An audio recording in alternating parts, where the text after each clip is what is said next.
Olá, boa noite, tudo bem? Um prazer imenso mais uma vez estar aqui diretamente dos estúdios do M Aquino Cast, aqui no Complexo Empresarial Multiplace Conquista Sul, Vitória da Conquista, Bahia. Cidade que é considerada como a joia baiana, cidade maravilhosa. Estamos essa noite para gravar um episódio muito especial, mas muito especial. Eu tive o privilégio de conectar com uma pessoa que tem uma história de vida bem parecida com a minha, e daí nós resolvemos aqui nos últimos 5 minutos do segundo tempo, de deixar um conteúdo grandioso para você nessa noite, né? E o tema aqui, a ideia central, é como sair da condição de improvável aos olhos humanos para ter uma história de vida e resultados inspiradores. Esse é o tema da nossa live de hoje. Como sair da condição de improbabilidade aos olhos humanos para construir uma história de vida e ter resultados inspiradores. Essa é a ideia. Para isso, nós temos um convidado especial e eu tive o privilégio de conhecê-lo hoje. Ele vai se apresentar para nós com muito carinho. Fique à vontade, meu nobre amigo. Se apresente aí para o pessoal do M Aquino Cast. Boa noite, pessoal. Boa tarde, bom dia. Nós não sabemos o horário que você vai estar assistindo aí esse conteúdo, esse episódio, mas eu quero aqui manifestar a minha gratidão primeiramente a Deus, ao convite que foi me estendido. Estar aqui nesse podcast, sem dúvida, para mim é sinônimo de prestígio. Sou João Ferreira de Oliveira, criador da distribuidora Agile. Hoje atuo no segmento de venda direta de cosméticos e produtos naturais. Iremos dar nossa contribuição aqui, falando um pouco sobre a nossa história. Da onde nós saímos, aonde nós estamos e aonde nós queremos chegar. Olha que maravilha, né? Isso é lindo demais. Eu fico muito empolgado para falar a respeito desse assunto, porque, viu, João, eu tenho um livro, e eu sou organizador dele, um livro em coautoria, onde eu mais 16 coautores escrevemos a respeito de algo que nós iremos tratar aqui hoje. Então, nesse livro, 17 Chaves para o Sucesso, é a história de 17 pessoas que eram improváveis aos olhos humanos em atingir os resultados e ter a vida que tem hoje, a vida inspiradora que tem hoje. Então, com base nesse livro, a gente vai conduzir o nosso bate-papo. Isso. O João se apresentou e você já sabe o meu nome, mas para quem não me conhece, meu nome é Maurício Aquino. Eu sou advogado, sou agropecuarista na criação de negócio de elite. Tenho uma editora, a editora M Aquino, tenho uma distribuidora de torneiras, MacClick. Tenho alguns negócios, sou mentor, né? Mentor ativacional, palestrante. Sou cristão, sou esposo de Edjane Aquino já há 20 anos, sou pai de Jéssica Ribeiro, de 30, de Isadora Aquino, de 13 anos, e meu querido caçula, Maurício Daniel Aquino, de 4 anos. E eu vou começar, João, fazendo a sinopse aqui da minha condição de pessoa improvável aos olhos humanos, de chegar até onde eu cheguei e ter os resultados que eu atingi. Eu nasci numa cidade pequena, do Vale do Jequitinhonha, chama-se Jordânia. Jordânia é o noroeste de Minas Gerais, está encostadinho na Bahia, praticamente 5 quilômetros até a divisa, vindo para Vitória da Conquista, e o que divide a Bahia de Minas Gerais é o rio, um rio chamado Rio Ribeirão.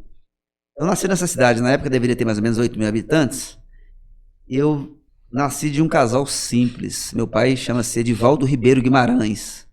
Lamentavelmente, eu não conheci nem por fotografia. Minha mãe conta, né, nesse livro aqui, que ele foi embora muito cedo. Resolveu abandonar a família, né? E daí ela teve que, para poder me sustentar, sair de Jordânia para ir para uma cidade chamada Ribeira do Capiaçu, mais ou menos 40 quilômetros de Jordânia. Na época muito difícil, onde não tinha meio de transporte. A cidade não tinha condição nenhuma de conforto. Que eu me lembro, na época, me parece que tinha poucas casas com telha. A maioria das casas eram casas com telhado de palha, de coqueiro. Essa era a condição caótica da cidade. Então, olha que situação. Então, a condição financeira era a pior possível, né? De locomoção, Jesus Cristo, era uma vez por semana. Me lembro que tinha Edivaldo Peixoto, que ele semanalmente ele aparecia por lá, era uma Esperança de Carona, o Sorozimbo, o Cipião, tinha assim, era pontual as caronas. Quando a gente ouvia o barulho, era hora de correr para a estrada para pegar uma carona. E me lembro que eu fui acometido por uma patologia terrível, bronquite asmática, dificuldade de respiração, sensação horrível. Eu me lembro, como hoje, dessa situação. Além de outras doencinhas ali inerentes, sarna. Peguei muita sarna na infância. Me lembro que tinha um remédio que minha mãe passava, chamava Acarsan. Era como se botar pimenta no corpo da gente, era uma loucura. No sovaco e nas virilhas, era horrível. E minha mãe, nessa dificuldade toda, nessas crises, ela tinha que me levar no animal, ou de carona, ou às vezes caminhando para a Jordânia. E numa dessas crises minha avó sugeriu, né, ela me criar. E minha mãe, eu acredito que com muita dor no coração, ela faz essa doação na cabeça dela temporária para a minha avó, né, para que ela pudesse cuidar da minha saúde enquanto ela trabalhava na Ribeira. Ela tinha que escolher o trabalho, né, ou a minha saúde. E ela, com certeza, com muita dor no coração, ela fez essa doação que na cabeça dela era temporária. Minha avó, ela já tinha criado 5 filhos, né, 4 filhas e uma filha, e ela morava sozinha. E aí eu fui esse companheiro dela pela minha avó. E minha avó era faxineira na escola. Inclusive morava na escola. Morava na própria escola. Não tinha nem casa, né? A casa era a própria escola. A casa que ela morava era o próprio local de trabalho. Então, essa condição de cidade, né, por estar no noroeste do Vale do Jequitinhonha, e os documentários da TV Globo chamavam de Vale da Miséria, né, essa condição de familiar, né, de separação do meu pai e da minha mãe, condição financeira e essa debilidade de saúde, me deixava numa condição de ser uma pessoa improvável de ser quem eu sou hoje, né? Um advogado, agropecuarista, escritor, empresário, né? Essa foi a minha condição, rapaz, que é o cenário que eu te contei aqui, que me deixava na condição de improvável. E a sua? Conta para nossos seguidores, nossos ouvintes, qual que foi a sua condição de improbabilidade?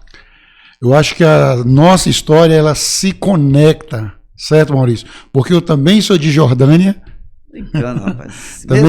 também sou de Jordânia e sou filho de João Francisco de Oliveira, conhecido como João Gavião.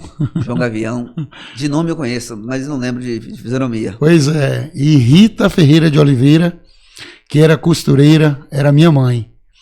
Eu sou filho caçula, né, de 5 irmãos, depois veio mais uma irmã adotiva, isso do segundo casamento do meu pai, porque o meu pai ficou viúvo, e aí casou com a minha mãe. Quando eu nasci, meu pai tinha 64 anos, e a minha mãe tinha 41 anos. Então, assim, eu já fui ali o finalzinho do tacho mesmo ali, e eles não esperavam que ia ter mais filho, mas veio, né, a providência de Deus, e eu nasci com uma deficiência. Eu nasci com o pé torto. Olha que interessante. Eu nasci aleijado. E a minha família é muito humilde. Havia assim uma escassez muito grande, questão financeira mesmo. E mesmo diante de toda essa situação, Deus me privilegiou com uma mãe e com um pai que iria mudar a minha história. Jesus. A minha mãe e o meu pai deixaram os outros irmãos, que já eram adolescentes, e foi comigo para Belo Horizonte. Minha mãe contava que quando ela chegou, pensando que ia ser algo em torno de uma semana, depois da consulta médica, o médico disse para ela: olha, fala para o seu esposo que ele pode retornar, porque o tratamento aqui do teu filho é tratamento para 6 meses. Ela contava que ela desabou de chorar, pensando nos outros filhos que estavam em Jordânia, ela em Belo Horizonte, e agora comigo ali naquele estado. E ela tomou a decisão, juntamente com meu pai, ele voltou para cuidar dos outros irmãos, e ela ficou comigo em Belo Horizonte, e graças a Deus, hoje eu sou uma pessoa completamente, fisicamente normal, devido à dedicação à minha mãe, a dedicação dela e a dedicação também do meu pai, que não mediu esforços para que eu pudesse andar de uma forma normal, estudar de uma forma normal. E assim, apesar da limitação financeira, Maurício, mas isso não foi um fator limitante. Quando você quer, você faz. Quando você não quer, você dá uma desculpa. Interessante. Né? Olha que interessante, João. Eu confesso que estou aqui meio chocado. Olha que interessante. Você acredita que minha avó, a primeira providência que ela fez foi me levar para Belo Horizonte para fazer o tratamento de bronquite? Estou dizendo que a nossa história está se conectando. E eu me lembro, João, como hoje, minha avó, não sei como ela descobriu lá, que indicaram para ela um remédio chamado geleia real. É abelha. Sim, sim. Eram uns favinhos. Os favinhos de mel. Eu tinha direito a tomar 2 favinhos daquele lá, e eu adorava, né? Doce. Sim. E lá em Belo Horizonte, eu lembro como hoje, minha avó era faxineira na escola, eu lembro a casa como que era, simples. 2 cômodos. A gente morava numa casa que tinha aquelas camas de... Não sei se você conheceu, João. Aquelas camas de mola. De mola. Você dobrava ela, sim. Entendeu? E ela ficava em pezinho no canto atrás da cama. Sim. A casa era pequena e abria. Isso. Você lembra? Lembro. E daí eu lembro desse tratamento com geleia real, foi o que me curou. Da bronquite. Eu só tive crise de bronquite nessa época. Me lembro de outro episódio que minha avó foi no cartório e ela requereu a guarda minha. A guarda. Essa guarda, eu só tomei posse dela depois que minha avó faleceu em 87. A guarda é linda, né? Que ela se compromete a cuidar do CAI, etc e tal, né? Eu me lembro que o oficial, a pessoa que entregou para ela esse termo, ao receber, ela perguntou para a pessoa, mas e se o pai aparecer, o que eu faço? Ela falou assim, avisa para ele que eu tenho um presente para ele aqui. Ela foi embora, tranquila. Ela temia que ele viesse buscar, porque já existia um amor, né? É verdade. De mãe, nutrido da minha avó por mim. E Deus faz tudo perfeito, João, porque olha que interessante, né? O que aparentemente aos olhos humanos é um problema, para Deus é a solução, né? Verdade. Aquela deficiência que você recebeu ali, você recebeu um tratamento especial por parte do seu pai e sua mãe, teve a condição de conhecer a capital a capital do estado bem cedo. Isso. Eu também tive esse privilégio, né?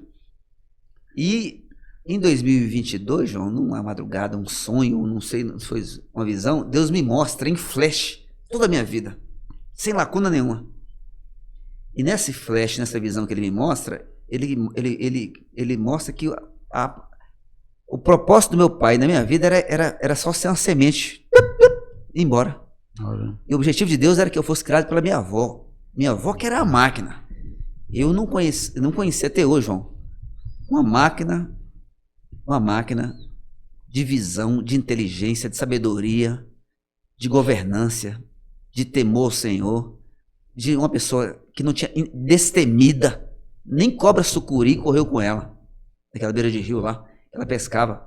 Olha que interessante. Então essa pessoa punjante que eu sou hoje, é graças à minha avó. Eu queria aqui nessa noite aqui honrá-la. Nadir Aquino, não sei se ela está me esperando na eternidade. Eu já fiz até esse pedido para Jesus. Quando eu chegar no céu, a primeira pessoa que eu quero encontrar é a senhora. Entendeu? Pelo amor que eu recebi. Entendeu? Que até na hora da morte, os 3 anos, a senhora ficou em cima da cama, a senhora não murmurou e não reclamou. Combateu com bom combate, guardou a carreira e falou aqui, ó, pronto, foi embora. E deixou essa pessoa aqui para dar sequência nessa geração maravilhosa, que inclusive, aqui nesse livro está registrado, entendeu? O legado que a senhora deixou.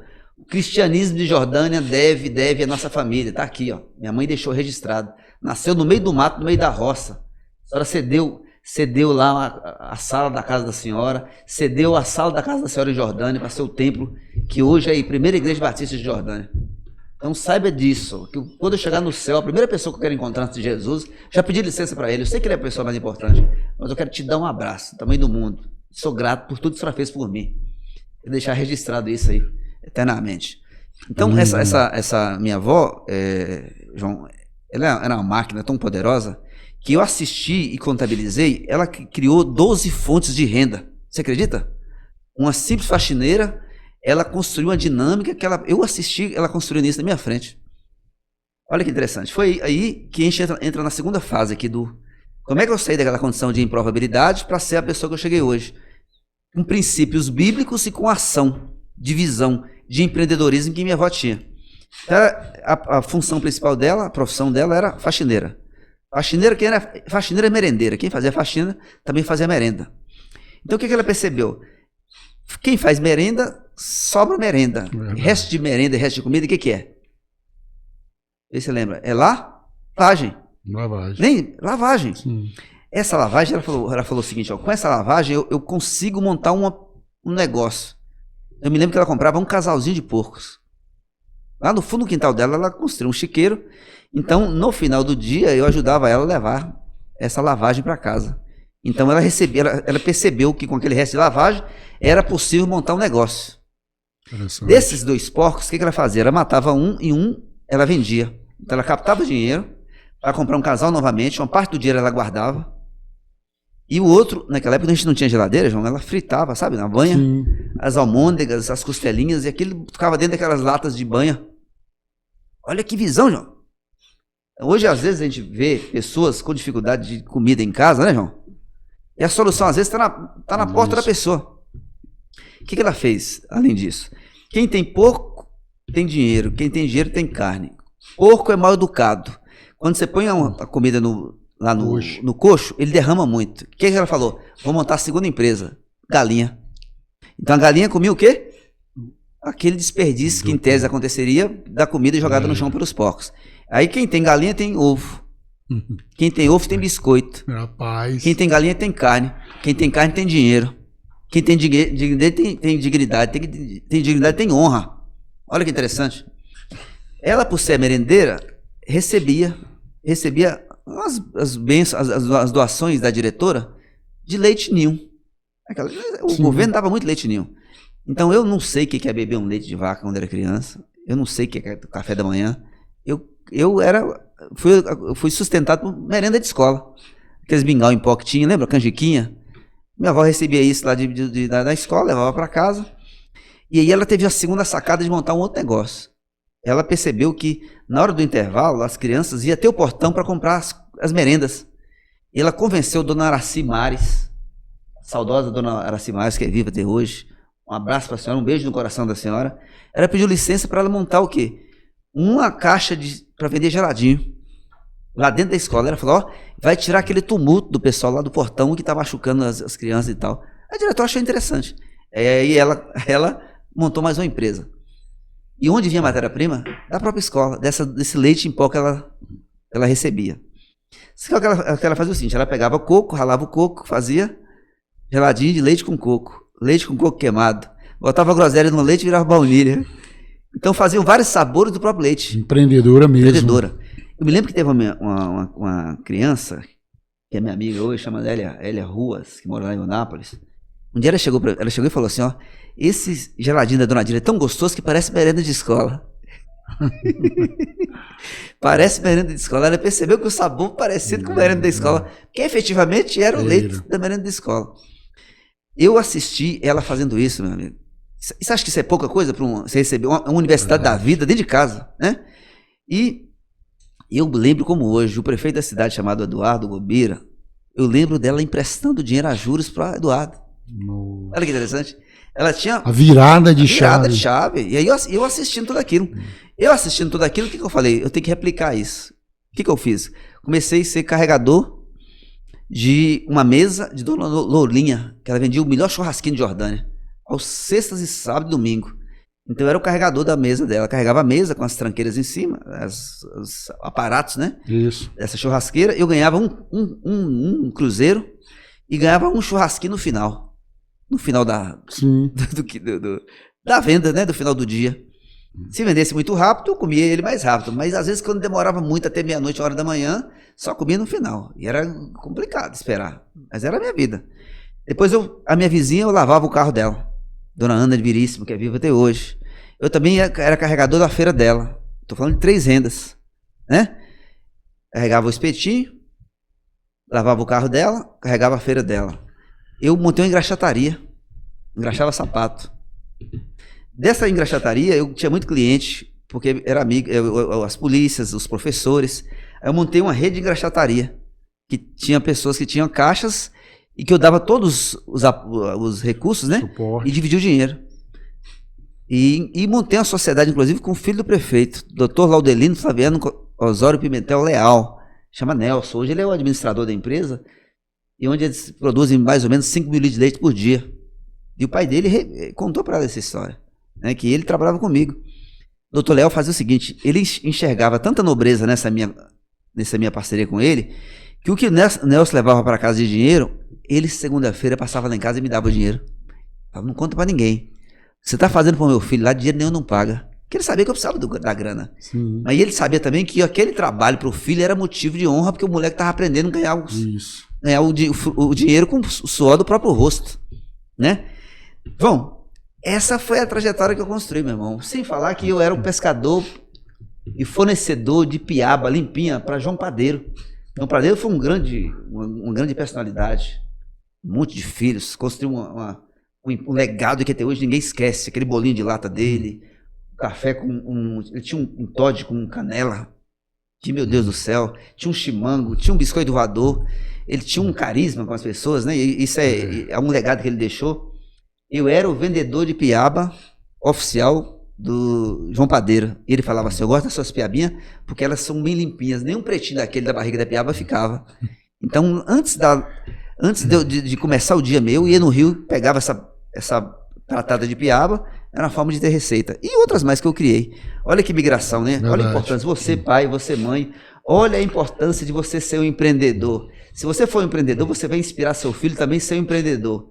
E automaticamente você vai tirar ele, entendeu? Desse problema, desse câncer social que nós estamos enfrentando, que chama-se improdutividade.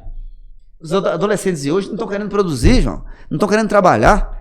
Então não estão querendo ter dignidade, não estão querendo ter liberdade. Estão aceitando a escravidão de receber migalhas, entendeu? Para não trabalhar. Então essa foi a forma que eu utilizei, João, para sair da condição de improvável, para ser uma pessoa, entendeu? Empreendedora ali, obviamente com valores muito pequenininhos, sim, né? Sim. E qual que foi a sua sacada? Maurício, é muito interessante a sua história, realmente é inspiradora. E eu creio que vai inspirar a vida de muitas pessoas que tiverem a oportunidade de ouvir. A tua avó criou um ecossistema já naquela época, né, para atingir os objetivos. E você disse aí no final que ela chegou até fazer factory para o prefeito de Jordânia. Na época não era prefeito, ele era fotógrafo. Fotógrafo. Né? Futuramente se tornou prefeito. Então olha para você ver que interessante. A minha vida também não foi diferente da sua. A minha mãe também muito empreendedora, ela era costureira e vendia banana. Tinha um cômodozinho próximo à nossa casa e ela vendia banana e costurava. E o meu pai também, mesmo sendo analfabeto e semi-analfabeto, mas ele sempre foi empreendedor, sempre comprou, vendeu, negociou, foi tropeiro, viajou muito com tropa.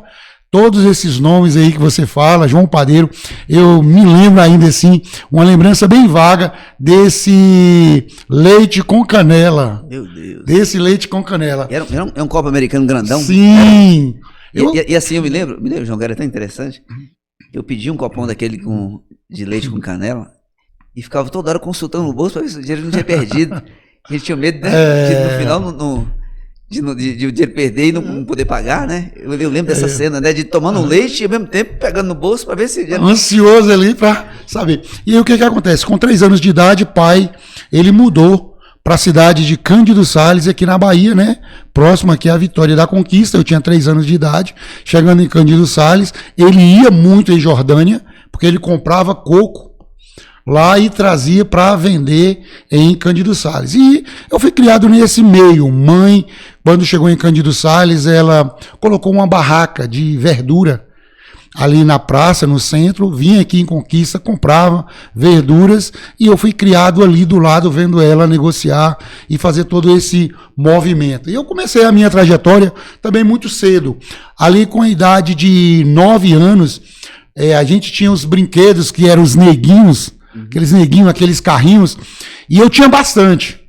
E aí eu tive a ideia de abrir o meu primeiro negócio, que foi pegar aqueles brinquedos e levar para a feira, colocar numa lona no chão e comecei a negociar. Na época não tinha, claro, internet, o mundo digital não existia, então qual era o entretenimento das crianças? Era brincar. E eu comecei a vender aqueles brinquedos que inicialmente eram usados, levantei um capital, pedi para o meu irmão Ney, que na época tinha uma oficina, ele já vinha aqui em Conquista, né? Comprar material para a oficina dele, e eu pedia para ele comprar esses brinquedos aqui na época e levar, e a gente ir vender na feira. E foi tomando a proporção, aquela barraquinha que era uma lona, se transformou em uma barraca maior, e aí conseguimos montar uma barraca de ferro. Nessa época eu tinha aí uns 12 anos de idade, já vendia chinelo, já vendia bolsas, já pegava feira fora nas cidades circunvizinhas ali de Cândido Sales, Divisópolis, Mata Verde, Vila do Café, Machado Mineiro e a feira de Cândido Sales, que era uma referência naquela época. Era uma feira que começava às 6 da manhã e era até 6 da tarde. Era uma feira bem pujante na época, né? Aí chegou um dado momento, minha mãe adoeceu de diabetes, ela teve uma crise forte, ficou internada, e naquele momento eu perdi o foco e fiz alguns outros investimentos naquele momento de necessidade, para atender a necessidade mesmo também da família, e acabei quebrando. Quebrei. E aí fui trabalhar no mercado. Na época que o Superlar era referência, né? Era daqui de Vitória da Conquista, chegou a ter 41 lojas. A loja de Cândido Sales era de número 38. E eu trabalhei ali como empacotador, um trabalho provisório. Eu trabalhava 3 dias por semana. E os outros dias eu comecei a aprender a cortar cabelo. Aprendendo a cortar cabelo ali e tal. Chegou o momento que eu parei, né? Saí do Superlar, fui para São Paulo, isso em 94. Eu tinha já 2 irmãs que moravam em São Paulo. Uma era Veroniça, que era irmã minha do primeiro casamento de meu pai, e na sequência depois foi a Juscelia. E aí eu fui para mim fazer o curso de cabeleireiro. Nessa época a Juscelia já era casada, fiquei um período com ela, retornei para Cândido Sales e abri o meu próprio salão. Interessante, eu quero dar uma pausazinha aqui porque eu acho que vai ser importante compartilhar isso com os ouvintes, com os espectadores que vão assistir esse programa. Você falou de algo muito importante, a espiritualidade. Chegou um dado momento da minha vida que eu orava 3 vezes por dia. Mas era aquela oração de você passar tempo com Deus. Um dos legados que a minha mãe me deixou foi dizer o seguinte: nunca deite sem você fazer a sua reza. Porque minha família era católica. E ela dizia assim: peça a Deus uma boa sorte. Meu Deus. E ela dizia: peça a Deus uma boa sorte. Eu orava e dizia: bença, papai do céu, me dê uma boa sorte. Meu Deus. E nesse período eu tinha que tomar uma decisão, eu estava em São Paulo, uma decisão a respeito da religião. E eu me lembro que naquela noite, a minha irmã, ela me falou: João, uma decisão que você quiser tomar, eu vou te apoiar. E eu ajoelhei na cama, ali no pé da cama, e falei: Senhor, se for da tua vontade que eu tome essa decisão, que o Senhor me mostre. Eu dormi, acordei por volta de 3 horas da manhã e eu sonhei com a volta de Jesus. Mas o sonho foi tão real, Maurício, tão real, que eu abri, a minha irmã morava num apartamento, eu abri a cortina do apartamento, olhei para o céu, porque eu acreditava que Jesus estava voltando. E foi uma noite linda, o céu estrelado, a lua brilhava, e a minha Bíblia estava na cabeceira da cama, era uma Bíblia católica, e eu abri a Bíblia, uma passagem que dizia assim: filho meu, se entrares para o serviço do Senhor, permaneça firme na justiça e no temor.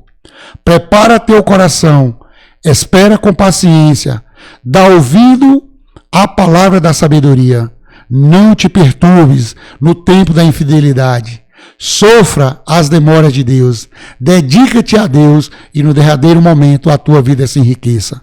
Aceita tudo o que te acontecer, na dor permaneça firme, Na humilhação, tem paciência, pois é pelo fogo que se experimenta o ouro e a prata. E os homens agradáveis a Deus pelo caminho da humilhação. Põe a tua confiança no Senhor e Ele te salvará. Eu arrepio. Até hoje você vê que isso causou um impacto tão forte em mim, porque ficou registrado. E aí o que acontece? Eu comecei aí com o salão e eu percebi que naquele nicho, todos os clientes que vinham, eu já tinha uma credibilidade boa com os meus clientes, eles usavam produtos. E apareceu um irmãozinho na época da igreja que vendiam produtos naturais, o saudoso irmão Dedé Anderson, em Cândido Sales, e ele cortava cabelo comigo, era um vendedor nato, um dos melhores vendedores que eu já vi. Não tinha o diploma de Caio Carneiro, não tinha todo o gabedal de conhecimento de Flávio Augusto, mas aprendeu na raça, no sofrimento, na luta, foi comportor da Igreja Adventista. Ele vendia livros, vender livros em um país que poucos leem, né? Gostam de ler. Então ele já era um sucesso. E aí ele entrou vendendo essa geleia real. Essa geleinha na caixa que você contou na sua história aí, né? Que a sua avó te tratou com um problema respiratório com esse mel. E aí eu vi naquilo ali uma oportunidade. Chamei ele para a gente fazer uma sociedade. Ele entraria com o mel e eu entraria com a linha de cosméticos. Essa linha de cosméticos era a Natubele, na época, foi apresentada por um irmão na época da igreja também, irmão Claudinei, e ele foi para Goiânia, trouxe ali um panfleto. Como toda essa turma cortava cabelo comigo, ele me levou essa proposta e fez uma propaganda, e eu peguei essa representação. E aí houve essa junção.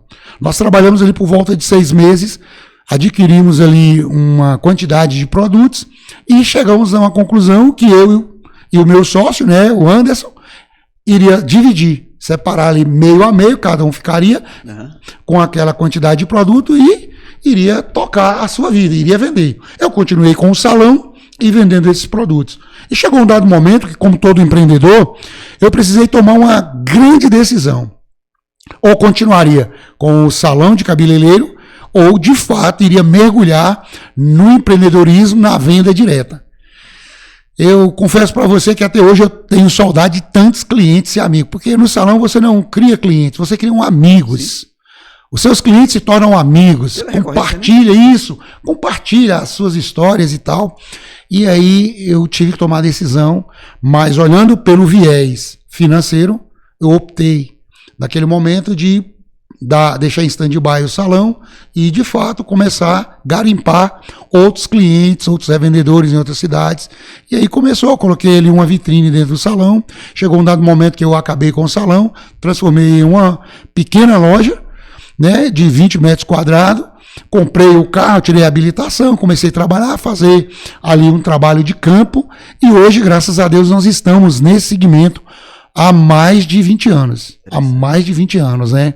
Hoje eu sou diretor da empresa Agile, a distribuidora de cosméticos e produtos naturais. É uma das principais distribuidoras das indústrias que nós trabalhamos. Estamos entre ali os 3 ou 5 clientes mais importantes, falando aqui de uma Fascinados Cosméticos, que é uma empresa hoje nacionalmente conhecida, já com uma história de mais de 20 anos também, Suave Fragrância. Vai o meu abraço aí para Luiz Goulart, para o Enos, são pessoas também tementes a Deus. Já tive a alegria de hospedá-los em minha casa e eles também já me hospedaram, eu e a minha família, na casa deles ali na cidade de Goiânia. Nos tornamos amigos e estamos aí nessa jornada, graças a Deus, cada dia mais conquistando um degrau. Em 2018, nós compramos uma distribuidora também de um irmão, ele estava 14 anos no segmento das vendas, e ele optou em ir para o evangelismo. Ele era da cidade de Ipatinga, Vale do Aço. Conheço. Né? E aí ele foi para o interior de São Paulo. Eu comprei essa distribuidora dele em 2018.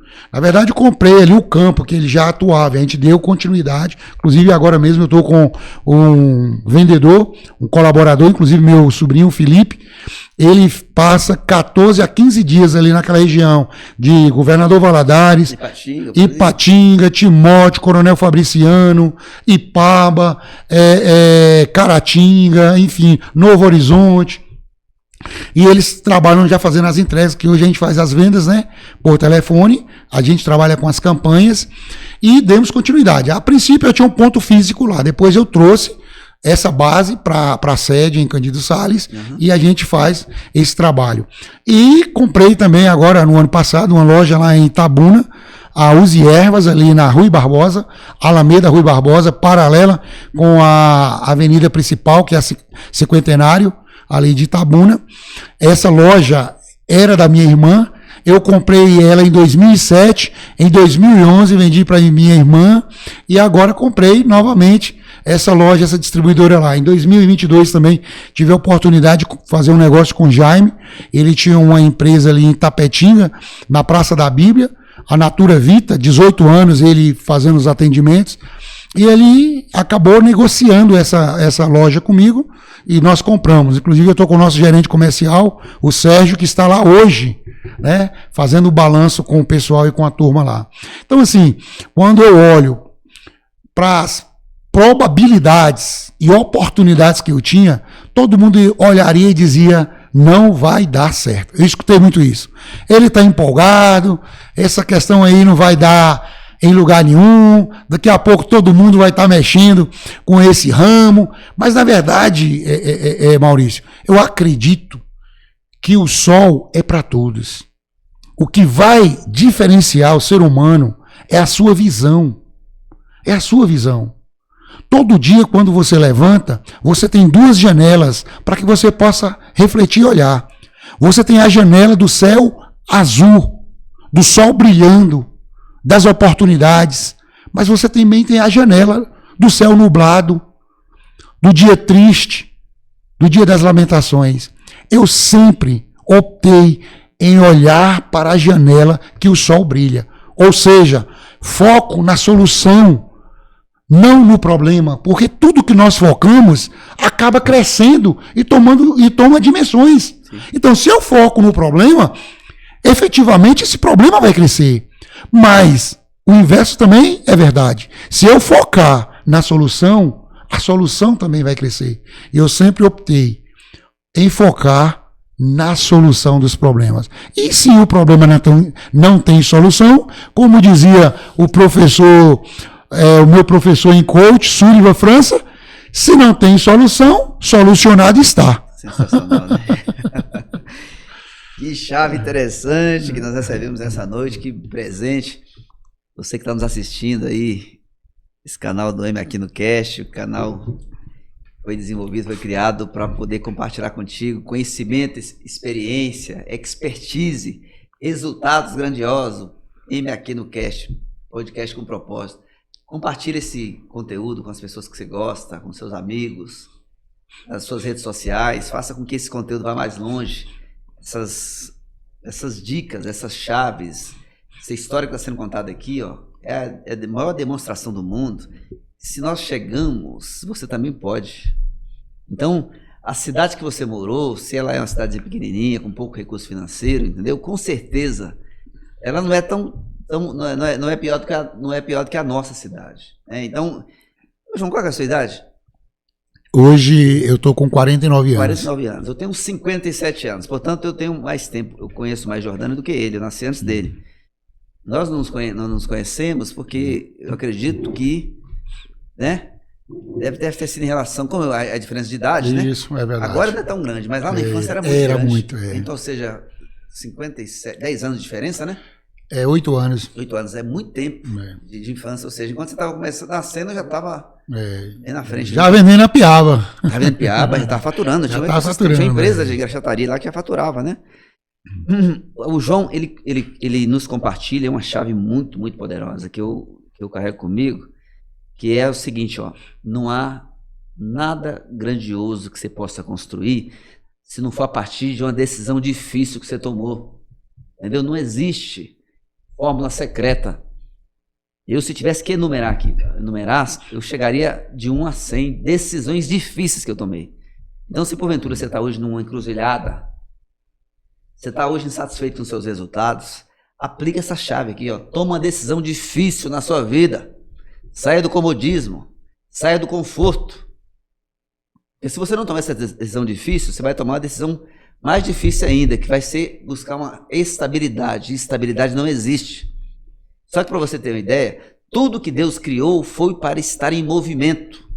O único que resiste a esse movimento é o homem, que quer estabilidade, quer rede, quer sombra, quer sofá, quer cama, quer água fresca, quer dormir até meio-dia.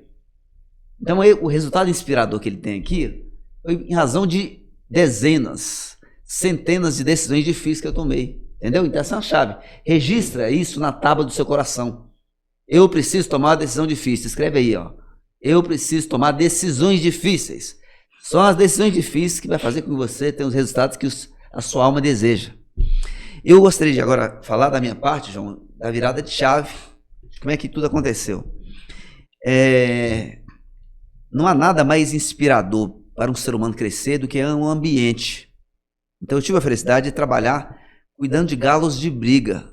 Lá naquela região, eram os grandes pecuaristas. Eles tinham um hobby muito especial, que era botar galo para brigar. A rinha. É um esporte, rinha. Não sei se você conheceu lá. Sim. Então era um jockey. O jockey é um tratador de galo de briga. É quem dá comida, é quem faz a poda das penas, é quem faz os banhos, quem coloca no sol, quem faz atividade física, é quem treina, prepara ele para brigar sexta, sábado e domingo. Então era essa pessoa. Eu convivi com o Manuel Valério, que era um empresário bem-sucedido. Eu convivi com o Valmeque Figueiredo, um empresário bem-sucedido e inspirador, Manuel Bahia. Convivi com o professor doutor Jadson Ottoni. Esse doutor Jadson, ele era advogado, e foi ali, João, que nasceu o meu sonho de ser advogado. Um dia, numa briga de galos, onde eu estava colocando um galo famoso, chamava-se Sereno, era um galo prata, um galo idoso. Ele tinha um olho só. A gente chamava de Doca. E fomos colocar esse galo para brigar com um galo de fora, de uma cidade chamada Jacinto, Dr. Valci. Então era uma briga de um galo veterano com um frango novo, e aquilo gerou um volume de aposta expressiva. E ali as apostas giravam no dobro que o meu ganhava rápido. Era um matador, era um galo vencedor, um veterano, né?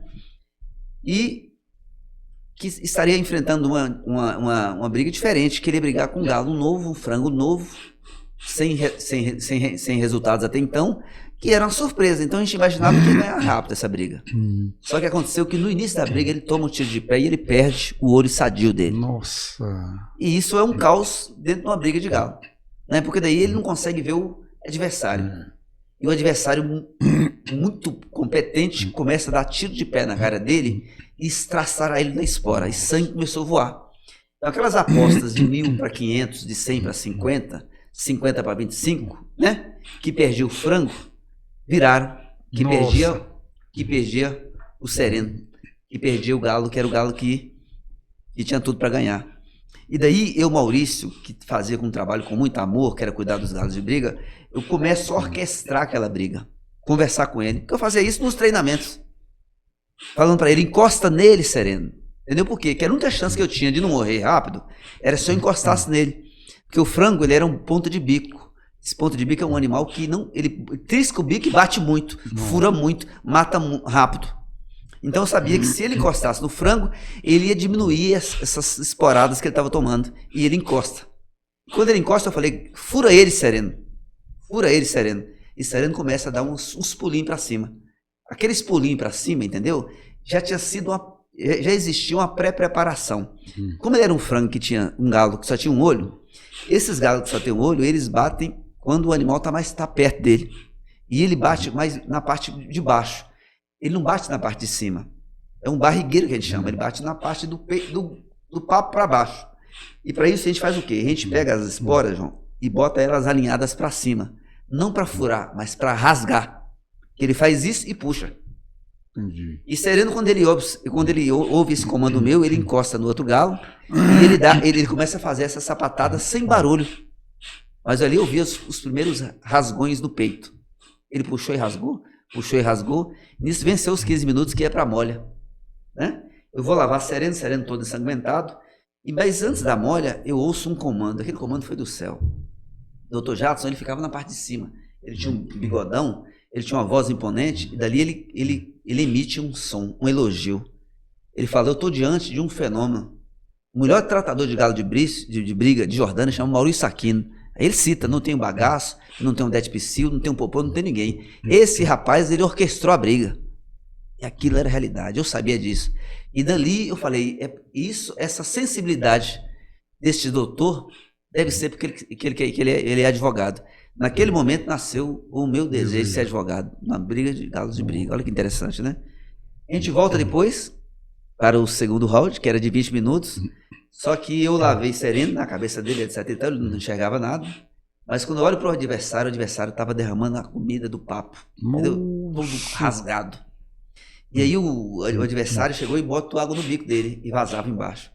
Essa pancada aqui embaixo é mais ou menos essa quando a gente toma uma porrada no estômago, sabe? Não? E ele vem e não veio com aquela pujança mais e sereno estraçalhou ele e ganhou uma briga. Né? Nossa, essa briga, né? E ali nasceu, tô contando essa trajetória toda pra você entender o seguinte, ó. Deus, quando ele quer operar na sua vida, entendeu? Ele vai utilizar uma coisa que é ridícula. Olhando aqui, contar a história de galo de brigas, muitos de vocês nem sabem o que é isso, né? Mas eu posso dizer para vocês assim, ó. Eu não conheci meu pai, eu não fui treinado pelo meu pai, eu não sei o que é receber um amor paterno, né? De um pai biológico. Mas olha que interessante, Deus colocou a briga de galo na minha vida, gente, como uma escola. Eu conseguiria ficar aqui hoje durante 3 horas, contando para você, mais ou menos, 30 tipos de galos de briga. Olha que interessante. 30 tipos. Cada galo de briga eu observava, ele tinha uma característica diferente. Quer ver um exemplo, João? Tem um galo de briga que chama-se, ó, chama soleiro. Você sabe o que era o soleiro? Não. Enganador. Enganador. Tinha... Sabe o que ele fazia? Ele prezava o outro e na hora que ele batia, João, ele batia a asa muito forte, mas é o que acontece, ó, o galo para furar, ele tem que fazer esse movimento, ele tem que erguer as patas, que a espora está aqui. O soleiro, entendeu? Não, com preguiça, ele bate as asas e bate a sola do pé na cara do outro. Para não fazer o esforço. Então esse soleiro bate a sola. Sola não fura, sola não mata, sola não ganha briga, mas engana e faz todos os apostadores perderem. Bom, eu estou te mostrando 2 cenários.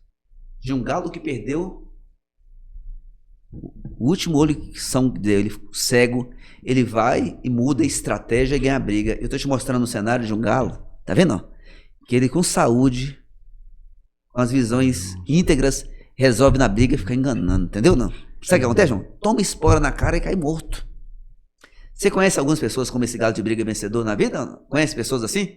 Com certeza. Você conhece pessoas também enganadoras, soleiras? Com certeza. Pega a vida e que fica brincando com a vida, fazendo de conta que está trabalhando, fazendo de conta que está estudando, fazendo de conta que está fazendo network, que está relacionando, fazendo de conta que tem amigos, fazendo de conta que ele é um cara punjante. Existe ou não existe? Muitas, né? Eu assisti essa briga de galo. E teria 30 tipos de galo para poder mostrar. E eu consigo ver as pessoas e associar. Esse aqui é um galo ponta de bico, esse aqui é um carreirinho. Carreirinho é outro também que... terrível. Interessante, e nasceu o sonho daquela criança que recebeu também de um advogado um maior ato de constrangimento. Vou falar aqui porque essas coisas curam e ajudam as pessoas a não praticarem esses atos, porque você pode estar matando, entendeu? Uma potência viva com uma palavra sua mal proferida. Um dia eu me lembro que na sexta-feira eu estava com 2 galos de briga embaixo dos braços. E eu tinha uma camisetinha simples, eu era magrinha, eu tinha menos de 50 quilos. E a camisetinha que eu tinha cravada mostrava as minhas costelas. E teve um outro advogado, e ele fez assim nas costelas minhas, ó. Nossa. E me sugeriu que eu comesse a comida dos galos. Rapaz, você tem que comer a comida dos galos, você tá magro demais. Na frente de todo mundo. Nossa. Constrangimento. Entendeu? Olha, ou seja, de um advogado... Maldade, né? Maldade. De um advogado nasceu a inspiração de ser advogado, de outro advogado nasceu esse constrangimento. A condição de um doutor e um tratador de galo de briga não dava para xingar, não dava para dar um murro nele, não dava para fazer nada. Mas deu para fazer uma coisa que eu te aconselho aqui, ó. Eu converti aquele comando dele, canalizei aquilo, converti e falei o seguinte, ó. Um dia eu vou encontrar contigo, no outro tempo. Entendeu? Em outro momento. Em outro momento. E aconteceu, irmão. Eu comprei o escritório de advocacia desse camarada. Oh. Você acredita? O tempo passou, entendeu? A água desceu e a água subiu. E um belo dia chega um agiota dizendo o seguinte, ó, o escritório de fulano de tal é meu porque ele perdeu para mim, tá aqui o contrato. Eu queria saber se você não quer comprar. Diz que o mundo não gira, capota. Capota. E ele falou, eu falei, quanto que é o preço? 60 mil, eu dei o cheque para ele. Comprei o escritório daquele camarada que fez aquele desdém, aquele desprezo, né? Então tá aí, uma dica para você, se alguém porventura tentar te humilhar, converta essa humilhação como em energia, entendeu? E mostra que você não é aquilo que as pessoas estão dizendo que você é. Você é aquilo que Deus disse que você é antes de você entrar no ventre da sua mãe. Foi o que eu fiz. Durante 10 anos, João, eu fiquei lá em São Paulo, passando por todas as agruras e sofrimento que você pode imaginar. Desde falta de comida, falta de teto. Na época que eu estudava segurança do trabalho, eu chegava na escola, João, fedido igual um gambá, porque eu saía lá do Morumbi estudando em Mogi das Cruzes. Nossa. E eu fui excluído no Santo da Sala, era o carniça. Entendeu? Durante 18 meses. Eu chegava lá na escola, eu não tinha dinheiro para comer. Eu ia na lanchonete, olhava aquele monte de salgado para salivar. Na hora que salivava, dava sede. Eu ia e bebia água até na garganta, para aguentar de 7 horas da noite até as 11. Nossa. É você que porventura está dando desculpas aí, porque você não tem, a sua condição financeira não é boa, etc e tal, saiba que isso não pode ser justificativa. Eu durante 18 meses estudei, João, dessas condições, sendo botado para fora da sala igual um cachorro. Era um curso que tinha que pagar os cheques adiantados, era um salário mínimo e meio o curso, era caro. Eu tinha um talão de cheque que não tinha conta. Eu trabalhei numa empresa que tinha uma conta bancária. Eu fui mandado embora da empresa, mas não precisou devolver o talão de cheque. O que eu fiz com esse talão de cheque? Fui na escola e paguei a escola adiantado com um talão de cheque que não tinha conta, que não tinha banco. O banco não tinha mais a conta. Mas quando voltou o primeiro cheque, eles me chamaram lá. Eu contei minha história para eles. Eu falei, eu venho na cidade pequena, vim aqui para poder ser gente, ter dignidade. Eu não tenho para quem reclamar. Eu saí de casa para desocupar a panela lá em casa, porque tinha mais 3 filhos mais novos do que eu. E eu falei para eles assim, ó, eu estou trabalhando no servente de pedreiro, eu vou vir resgatar cada cheque desse. Me dá a oportunidade de trabalhar. É a única forma que eu tenho de ter dignidade. E eles apostaram em mim, e eu fui lá e recuperei cada cheque daquele. Fiz o curso. Caráter. E dali, depois dessa trajetória de técnico de segurança, eu recebi a oportunidade de trabalhar em Uberlândia, ganhando 4 milhões por mês em 1993. Nossa. Então, de carniça, né? De carniceiro. Do carniça na sala, vai para uma cidade maravilhosa chamada Uberlândia, com um salário digno. 6 meses depois eu estava ganhando 18 milhões de reais. E aí eu voltei em Jordânia com o primeiro Miller Extra Power de Jordânia Electronic, novinho. Que legal. Já com meu apartamento, já casado, etc e tal, né? Então, João, o que eu fiz para poder superar é semelhante ao que você fez, né? Não aceitei aquela condição. Isso.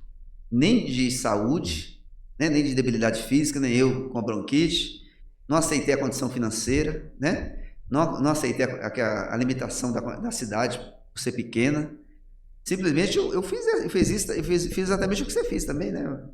A conexão com o Pai Celestial. Isso. Em 2019 eu tive o privilégio, João, de estar na fazenda, e na hora do almoço minha mãe foi escolhida para orar. E ela ora. Quando ela ora, ela agradece a Deus, por Deus ter honrado ela.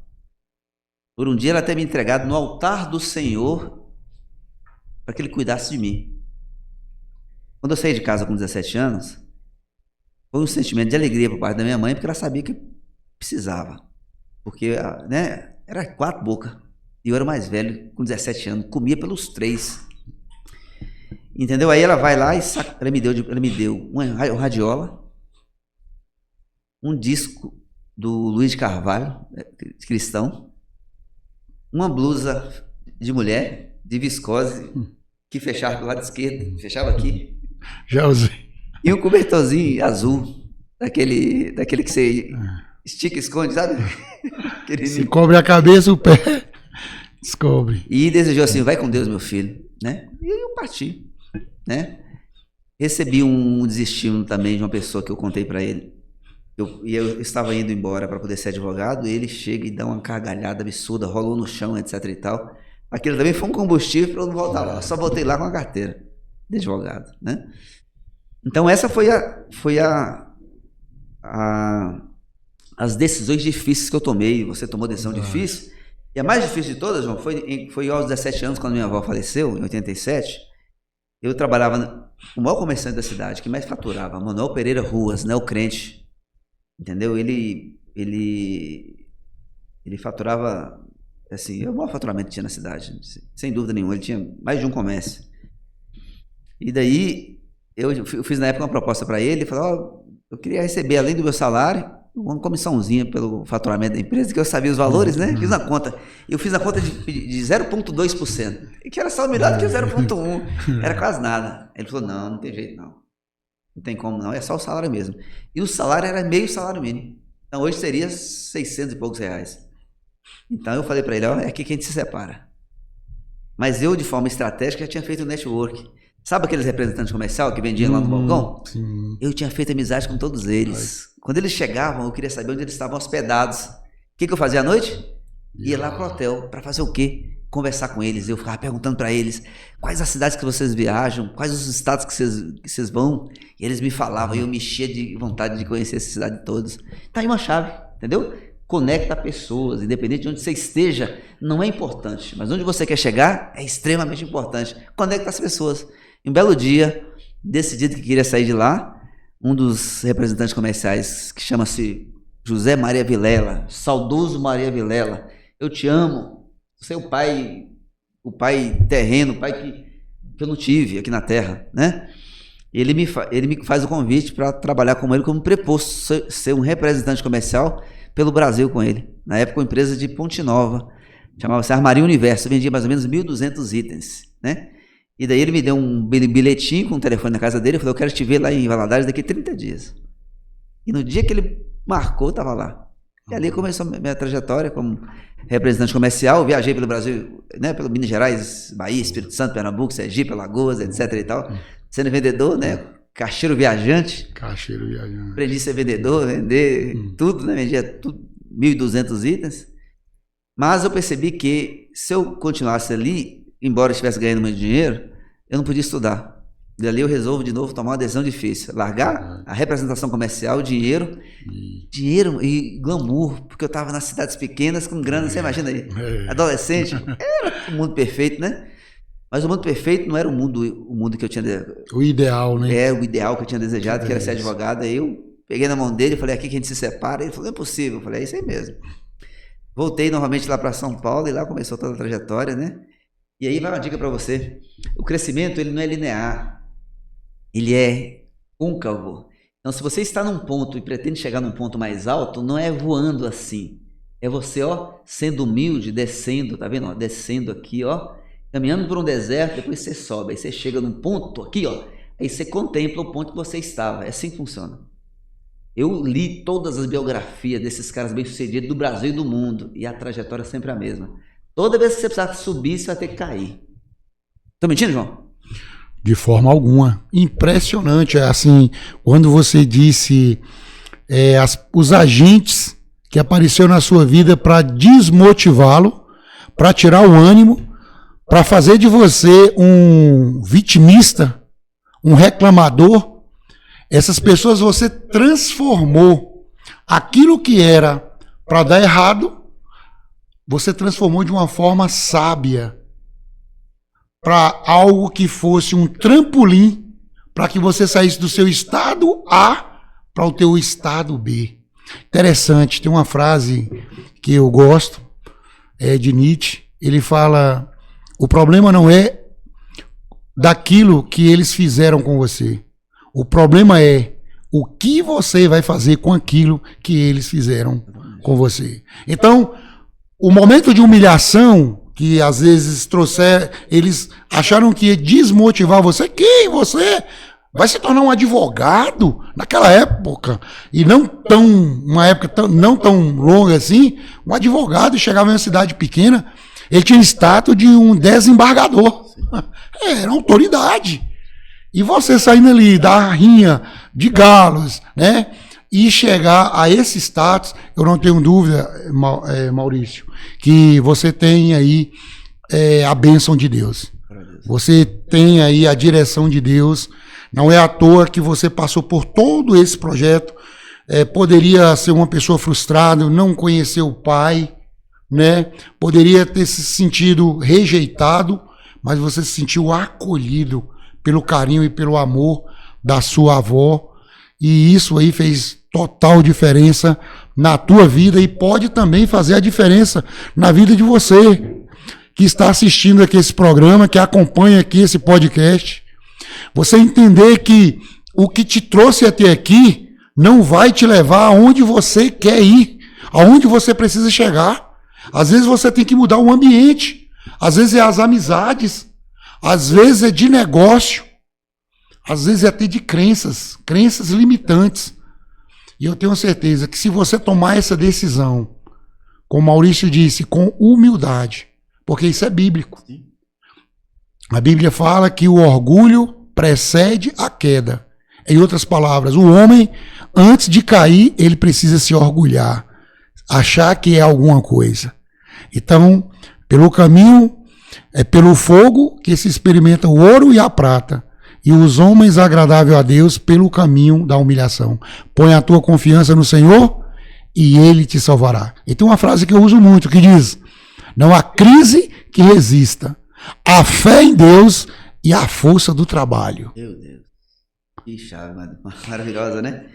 E essas coisas, João, vão nos inspirando, essas coisas vão dando esse desejo de cada vez mais, né? Sim. Crescer. Quando a gente fala de prosperidade, a gente não está falando de dinheiro, a gente está falando de crescimento, né? Crescimento, todas as áreas. Todas as áreas, crescimento enquanto ser humano, enquanto pai de família, enquanto empresário, enquanto cidadão, né? Eu vou também utilizar aqui uma frase que foi muito, muito, muito importante na minha vida, escrita por um pai da medicina do trabalho, chama-se Bernardino Ramazzini. Ele falava assim, ó: aquele que rasteja ao chão como um verme não pode queixar-se que foi calcado aos pés. Profundo. Profundo, né? Profundo. Então só tem um jeito de você ir pro topo. É você ativar a atividade de Deus em você. Você é a imagem e semelhança dele. Você recebeu poderes para dominar todas as coisas que foram feitas antes do sexto dia. Ou seja, tudo. Lá na minha fazenda eu pego o rio e levo lá pro alto da fazenda. Depois eu irrigo a pastagem e o milharal por gravidade. Eu pego placas solares e a hora que o sol se desabrocha, começa a gerar energia. Energia toca a bomba leva água pro alto, né? Isso. Eu tenho nesse exato momento, por exemplo, uma vaca entrando no cio que tem um boi cobrindo, né? E a riqueza acontecendo, a prosperidade também. Isso é domínio. Hoje, pra você ter ideia, João, eu sou a única pessoa que cria gado de elite lá na cidade. Animais registrados, animais de alto nível. Eu vendi recentemente uma vaca por 90 mil reais. No mês de outubro, já vendi vaca em 2017 por 115 mil reais. Todos os grandes criadores do Brasil, todos eles, homens e mulheres, eu fui sócio deles. Tá aqui no livro. Como iniciar na pecuária seletiva e prosperar sem conhecimento, sem terra e sem dinheiro.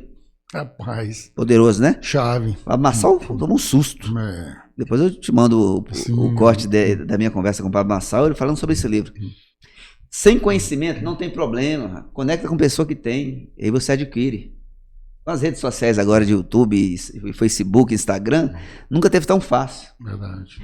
Sem terra, não precisa ter terra. Faça a sociedade com alguém que tem terra, parceria, cria na terra dos outros. E sem grana, dinheiro não existe. O que existe? Energia de troca. O que me fez prosperar muito na advocacia, João? Era simples, o cliente chega, precisa, por exemplo, divorciar, custa 10 mil divórcio, hoje 15 mil reais. Aí ele não tem dinheiro. Aí eu faço uma pergunta simples: o que você faz na vida? Aí quando ele fala o que ele faz, ou com o que ele mexe, aquilo me interessa. Entendeu? Simples. Se ele mexe com terreno, eu pego um terreno para mim. Se ele tem chácaras, eu pego uma chácara para mim. Se ele tem fazenda, Se aquele dinheiro não der... Você é um pedreiro, constrói a casa. Constrói a casa, porque eu tenho terreno, sou construtor, né? Então, tudo que está no outro te interessa, é só trocar energia. Verdade. Não é isso? Com certeza, existe a possibilidade, eu garanto para você, de você se conectar com outra pessoa, não tem dinheiro entrando e nem saindo, e você consegue sair mais rico. Verdade. Né? É só ter troca de conhecimento e de experiência. Né? Eu fico mais rico em termos de conhecimento, você fica também, não tem dinheiro na jogada, só que eu aplico o seu conhecimento, faço o dinheiro acontecer, e você aplica o conhecimento que eu te passei, e você faz o dinheiro acontecer. Né? Então, é isso. Eu, Maurício, para finalizar, vou falar onde eu cheguei. Eu queria que essa história minha, onde eu cheguei, te inspire. E João depois vai ter as considerações finais dele, que vai contar onde ele chegou e onde ele pretende chegar, para também te inspirar. Esse é o desejo, né? E não é para te provocar inveja não, viu? É provocar inspiração. Olha que sacada. E o Maurício tive que entender isso. Você vai dizer assim, ó, Maurício, você tem inveja? Vou dizer para você, todos nós seres humanos herdamos do Éden, viu, João? A maldita da inveja. Sabia disso? Tem uma frase até, fazer uma complementação aqui, um adendo na sua fala, Maurício. Augusto Cury, Dr. Augusto Cury, ele diz assim: a inveja é um atributo dos fracos, mas nasce com facilidade no solo do coração humano. Oh, meu Deus do céu, que coisa linda, né? É um atributo dos fracos, mas nasce com facilidade no solo do coração humano. Olha que interessante. Todos nós temos, é o que você falou. Por que eu tô falando isso para você?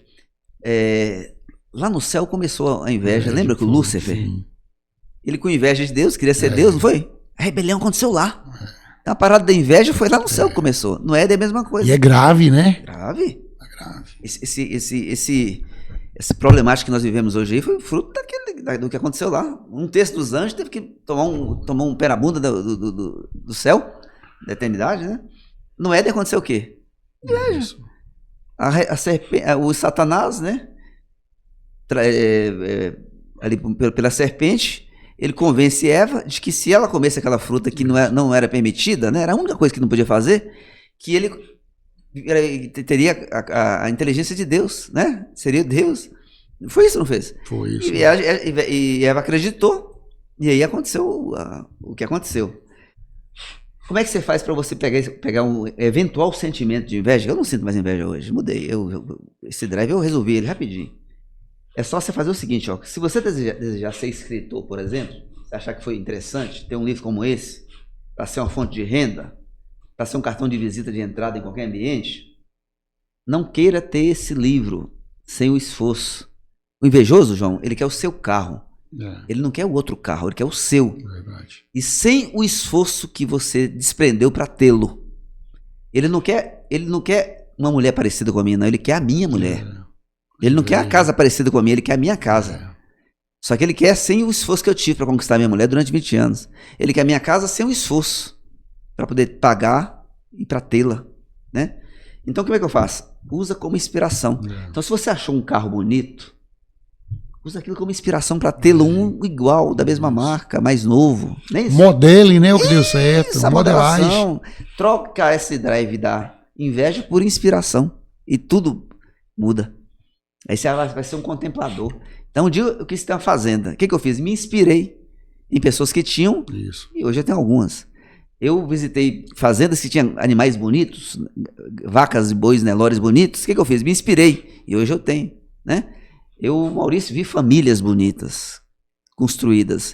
O que eu me fiz? Me inspirei. Hoje eu tenho uma fazenda bonita construída. E assim vai. Esse ambiente que está aqui, né? Um podcast. Verdade. Né? Um dia eu fui em São Paulo, Alphaville, paguei para poder fazer um podcast. Me inspirei. Hoje eu tenho o meu. Faça isso, tá aí o conselho. Então, hoje, na condição de advogado, bem-sucedido, de escritor, de empresário, na condição de agropecuarista, na condição de mentor, de palestrante, de evangelista, esse é o resultado que eu cheguei. Com certeza eu vou bem mais longe, porque eu não parei, né? Eu estou ainda aqui no meio da jornada. E eu queria que você utilizasse isso como inspiração, né? Não importa onde você está, mas é muito, muito importante onde você quer chegar. Então essa aí é a minha finalização, e aqui finaliza a sua. Muito interessante, muito interessante. Mais uma vez, gratidão pela oportunidade. Espero estar aqui em uma outra oportunidade também, decorrendo outros assuntos. Do que você falou aí, eu quero dar uma contribuição, Maurício, antes das considerações finais. Tem um provérbio chinês que diz o seguinte: 2 homens vêm vindo, andando, para atravessar uma ponte. Cada um vem com um pão. Quando chega na ponte, ele pega o pão e troca. E ambos atravessam a ponte e cada um continua com o mesmo pão. Vem 2 homens, cada um com uma ideia. Chega na ponte, eles conversam, trocam ideias. E cada um sai com 2 ideias. Então, eis aí essa conexão, tudo isso que aconteceu hoje à noite aqui. E assim, na sua história, todas essas conexões, traz essa reflexão. Nada é em vão. Se não for uma bênção, vai ser uma lição. E esqueça, tire a palavra erro, troque pela palavra aprendizado. Na vida é o que é certo e o que é um aprendizado. Eu aprendi uma nova forma de não fazer da mesma forma. E se você quer que as coisas dê certo, amigo, faça o certo. Pois é fazendo o certo, é a melhor forma de tudo dar certo. Agradeço ao nosso Pai Celestial, agradeço a Gabriel que nos conectou, agradeço a você por essa energia. Sai daqui assim, com um entusiasmo muito grande de me tornar cada vez mais um empreendedor e transbordar na vida de pessoas. Eu imagino quantas pessoas a tua vida impactou a vida de muitas pessoas, quantos empregos foram gerados, quantas vidas foram transformadas. Eu acho que a gente está aqui com esse propósito, de transformar e impactar a vida das pessoas. O importante não é como você começou, mas como você vai terminar. Porque a intenção sem ação é ilusão. Pega a chave. Maravilhoso, rapaz, que dica interessante, né? Maravilha. Então é isso aí, pessoal. Um forte abraço e muito obrigado por compartilhar esse tempo aí, viu? Maravilha. João, a satisfação foi minha. Em ter te conhecido, você sendo meu conterrâneo de Jordânia, né? As pessoas de Jordânia que vão assistir esse conteúdo, verdade, eles vão lembrar dessa história toda, né? É um privilégio muito grande. E você que teve a oportunidade de assistir esse conteúdo, né? Aproveite ele, reassista, anote os pontos aí que devem ser anotados, né? Pega esses pontos, essas chaves aí, transformem ele em resultados, em experiências, né? Então o que vocês acessaram foi uma semente. Uma semente, ela não vale nada se ela for colocada dentro do bolso. Ela precisa encontrar uma terra para ser plantada. E precisa de uma ação, de um movimento, de você pegar essa semente, cavar um buraco e plantar essa semente. E essa semente eclodindo, a eclosão dessa semente chama-se prosperidade. A semente prosperando, depois ela cresce, depois ela frutifica. Então, o fruto é um resultado da ação de você ter plantado a semente. Esse é o segredo. Não tem fórmula secreta. Eu não consegui ver nenhum bilionário, nenhum milionário e nenhuma pessoa sábia, próspera e rica que não tenha praticado dessa forma, tá? Fica com Deus e até o próximo episódio.